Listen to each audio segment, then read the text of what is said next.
Let's make waffles the easy way for beginners. Here is what you'll need. You'll need your flour, baking powder, vanilla powder, eggs, you need melted butter, sugar, you need a pinch of salt, 1 glass cup of milk, 1 glass cup of water, and of course a bowl and a whisk. So I'm starting off by pouring 1 glass cup of milk into the bowl. And for this video, I'll be making use of 2 eggs. So I crack my eggs into it and I'm going to give it a bit of a mix just to dissolve the eggs. And then I will add 5 teaspoons of sugar.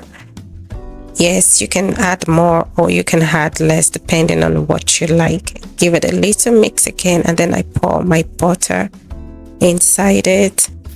Next, I'm going to add my baking powder, 1 teaspoon and a half.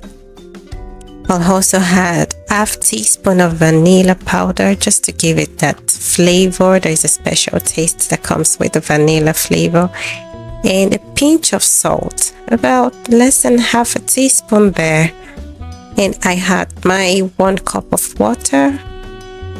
And I'm going to add my flour. So I'm using 5 DL cups of flour for this process, and I will continue mixing it to have a very even and well dissolved batter.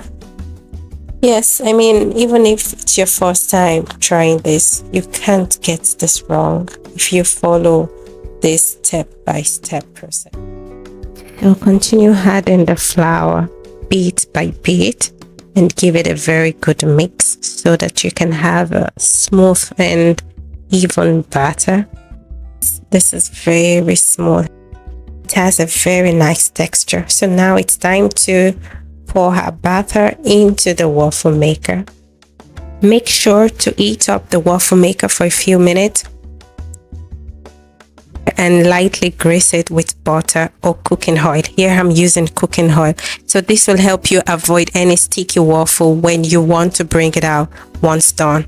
So here I pour in the batter and close the lid.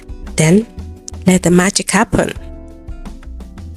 So when it's golden and crisp, it's ready. I'm topping it here with my whipped cream and grapes, just the way I like it. You can top it with your favorite fresh fruit, syrup, honey, chocolate, whatever you like. So like and follow for more easy home recipes from HomeZone.